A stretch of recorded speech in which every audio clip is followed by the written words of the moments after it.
There are some stories Hollywood keeps locked away, buried beneath decades of carefully maintained public image and polished press releases. Stories that contradict the wholesome narratives we've been sold for generations. Ron Howard is one of Hollywood's most respected figures. A man who went from being America's favorite freckle-faced kid to one of the most trusted directors the industry has ever produced. He is calm, measured, thoughtful, and almost universally liked. Ask anyone who has ever worked with him, and they'll tell you the same thing. Ron Howard doesn't make enemies. He doesn't carry grudges. He doesn't let things fester, except when he does. Because behind that steady, soft-spoken exterior lives a man who has been burned more than once. By people he trusted, by people he worked alongside, and by people who presented one face to the world while revealing something entirely different in private. And when Ron Howard decides he has genuinely had enough of someone, he doesn't explode.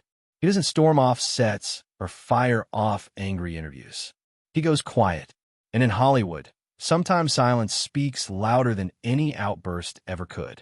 Today, we are pulling back the curtain on one of the most surprising and least discussed tensions in Ron Howard's extraordinary life.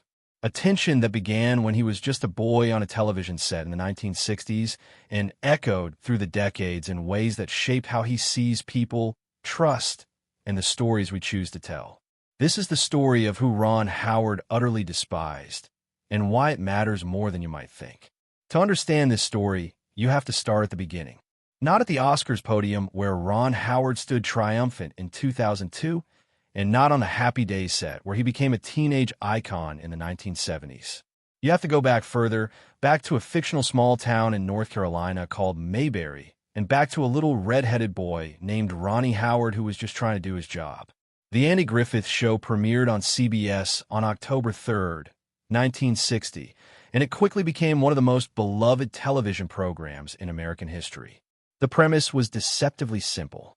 Sheriff Andy Taylor, a widowed father played by the incomparably charming Andy Griffith, raises his young son Opie in a slow-paced, warm-hearted small town where the biggest crises involve stolen pies and the town drunk sleeping off another bad night in the local jail. It was comfort television before comfort television had a name. Ron Howard, credited in those early years as Ronnie Howard, stepped into the role of Opie Taylor at just 6 years old. Born on March 1st, 1954, in Duncan, Oklahoma, Ron came from a show business family. His father, Rance Howard, was an actor and director, and his mother, Jean, was an actress herself. By the time young Ronnie landed the role of Opie, he was already a seasoned performer with several television credits to his name. But nothing could have prepared him, or anyone else for that matter, for what the Andy Griffith Show would become, or for what life behind its carefully constructed scenes would really look like. The show ran for 8 seasons, producing 249 episodes between 1960 and 1968. It never ranked lower than 7th in the national ratings. It ended its final season at number 1. It produced Emmy winners and cultural icons and a mythology of small-town American life that has never really faded. Reruns still air today. Mayberry still exists in the collective memory of millions of Americans as a place they wish they could visit, a place that feels like home even to people who never lived anywhere remotely like it. But Mayberry was fiction, and the set on which it was created was, like all sets, populated by real human beings with real personalities, real flaws, real insecurities, and real conflicts that no television camera ever captured. The ensemble that brought Mayberry to life was, by most accounts, a genuinely talented and largely compatible group of professionals. Andy Griffith himself set the tone. He was warm, gregarious, and deeply committed to making the show work. He had an enormous amount of creative input behind the scenes and was known for nurturing the people around him, particularly the younger members of the cast. His relationship with young Ron Howard was, by all accounts, genuinely paternal in nature. Griffith took the boy under his wing, guided him through difficult scenes, and created an atmosphere of safety and creative freedom that allowed a child actor to flourish without feeling the crushing pressure that has destroyed so many young careers in Hollywood. Don Knotts, who played the perpetually nervous and endlessly entertaining Deputy Barney Fife, was another beloved presence on set. Knotts and Griffith had a chemistry that was almost impossible to manufacture. It was the kind of natural comedic partnership that comes along once in a generation, and both men knew it. Knotts would go on to win 5 Emmy Awards for his work on the show, and the friendship he built with Griffith lasted a lifetime. Then there was Frances Bavier. Frances Bavier played Aunt Bee Taylor, Andy's aunt, and the woman who kept the Taylor household running with her cooking, her gentle wisdom, and her unshakable sense of domestic order. On screen, Aunt Bee was the very definition of warmth. She was the grandmother everyone wanted, the aunt who always had a pie cooling on the windowsill and a kind word ready for anyone who needed one. Frances Bavier brought the character to life with genuine skill and earned an Emmy Award for her performance in 1967, a recognition of the very real talent she possessed. But off-screen, Frances Bavier was an entirely different proposition. Frances Bavier was born in New York City in 1902 and had spent decades building a career in theater and film before she ever set foot in Mayberry. She was a trained, serious actress who had paid her dues across Broadway stages and Hollywood sound stages long before television became the dominant medium. By the time she joined the cast of The Andy Griffith Show, she was in her late 50s, a woman of considerable experience, firm professional standards, and an intensely private nature that made her deeply difficult to know. Those who worked alongside her during the show's run consistently described the same qualities. She was reserved to the point of being remote. She had exacting standards for herself and expected the same level of precision from everyone around her. She was not warm between takes. She did not socialize easily with the rest of the cast. While Andy Griffith was the kind of man who could make anyone feel welcome simply by walking into a room, Frances Bavier was the kind of woman who made people feel as though they were always slightly in her way. For a grown adult professional, these qualities might simply be chalked up to artistic temperament and left at that. But for a small child, a boy who was spending a significant portion of his formative years on this set, who needed encouragement and warmth and the sense that the people around him were genuinely glad he was there, Bavier's frost was something more than mere professional reserve. It was something that left a mark. Ron Howard, in various interviews across the decades, has been notably measured in how he discusses his time on The Andy Griffith Show. He speaks glowingly of Andy Griffith himself. He speaks with great affection about the overall experience. But when the subject of Frances Bavier arises, something shifts. The warmth becomes more careful. The words become more chosen. There is an absence where enthusiasm might otherwise be, a notable gap where fond memories fail to materialize. Howard and Bavier simply did not connect. She never extended to him the kind of nurturing presence that her character embodied so completely on screen. Where Aunt Bee wrapped Opie in warmth and wisdom, Frances Bavier kept young Ron Howard at arm's length. She was not openly cruel. She was not abusive or unprofessional in ways that anyone could point to directly. But she was cold in the specific way that is almost worse. A sustained, consistent chill that told a young boy, without a single word, that he was not particularly welcomed by the woman sitting beside him. There's a particular episode of The Andy Griffith Show that longtime fans remember with a kind of delighted nostalgia, an episode known as the Pickle Story. In it, Aunt Bee's homemade pickles turn out to be spectacularly awful. So bad, in fact, that Andy and Opie are forced to secretly eat jar after jar of them to spare Aunt Bee's feelings, replacing them with store-bought pickles while pretending to adore the homemade ones.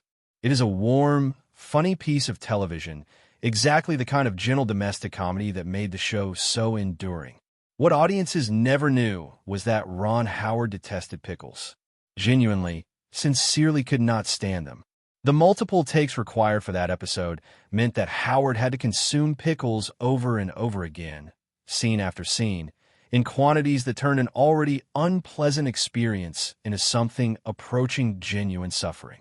It was, by his own later admission, a memorably miserable day of filming.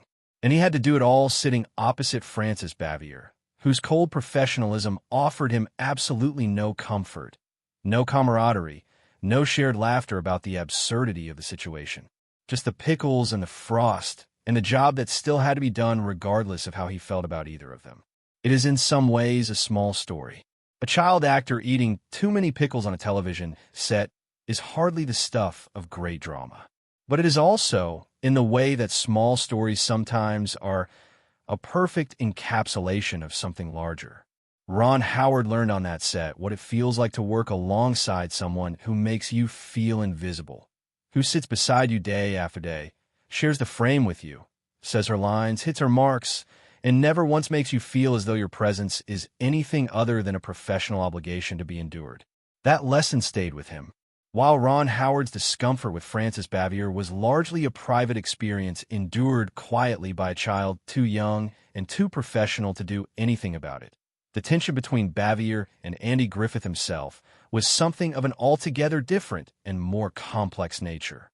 Griffith and Bavier clashed fundamentally and consistently throughout the show's run. Their conflict stemmed from deep differences in personality and professional philosophy.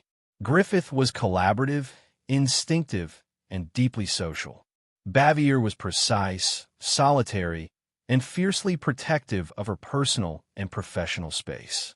Howard Morris, a fellow cast member who also directed multiple episodes of the show, once described the experience of working with Bavier in particularly vivid terms, noting that something as simple as suggesting she adjust her position for a camera shot could trigger a level of resistance that transformed an ordinary production day into a diplomatic crisis. Griffith reportedly attempted, at one point, to bridge the gap between them by visiting Bavier at her home unannounced, a gesture of goodwill and reconciliation that backfired immediately and completely. Bavier, who guarded her privacy with extraordinary intensity, was not pleased. Rather than opening a door between them, the visit slammed one shut. The rift deepened. The Cold War continued. And yet, in the way that life sometimes insists on offering resolution even to those who seem determined to resist it, the story between Andy Griffith and Frances Bavier did not end in permanent estrangement. Bavier, in her final years, was battling serious illness, facing her own mortality in the way that tends to clarify what has always mattered. She picked up the telephone and called Andy Griffith. She told him she was sorry. She acknowledged that the difficulty between them had been largely her own doing. She credited him with the success of the show they had made together. She let go. Griffith received that call with the grace it deserved. Frances Bavier passed away in 1989 at the age of 86, having spent her retirement years in Siler City, North Carolina, a quiet, private life in the same region where Mayberry had fictionally existed. Griffith himself lived to the same age and passed away quietly at his home on Roanoke Island, North Carolina. Both of them carried the weight of that complicated professional relationship to the very end, and both of them, ultimately, found their way to something like peace. Ron Howard left the Andy Griffith Show in 1968 when the series ended its run. He was 14 years old. He had spent 8 years of his life, the most formative years anyone ever lives, on that set, learning his craft, absorbing everything he could about how stories are told and how people behave when the cameras are rolling and when they are not. He went on to find a second wave of television fame in the 1970s as Richie Cunningham on Happy Days, a role that allowed him to grow from a child star into a young adult performer while the country watched. And even while he was doing that, he was already planning his escape from in front of the camera and his transition to behind it.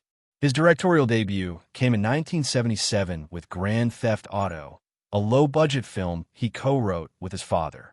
It was rough and fast and far from perfect, but it was a beginning. From that beginning came everything else. Night Shift in 1982, Splash in 1984, Cocoon, Parenthood, Backdraft,